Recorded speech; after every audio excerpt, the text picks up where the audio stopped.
وجهة نظرك ايه افضل مشروع اتنفذ في البلد الفترة اللي فاتت؟ اعتقد مشاريع توفير الاسكان الاجتماعي. قناة السويس مثلا. قناة السويس الجديدة، وطبعا دي حاجة ممتازة.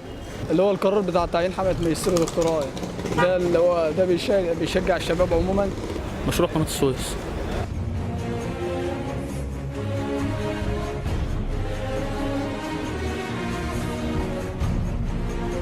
مشروع برضو قناة السويس، وإن كان هي السنة دي بس الدولار بس مؤثر يعني على نفسية الناس.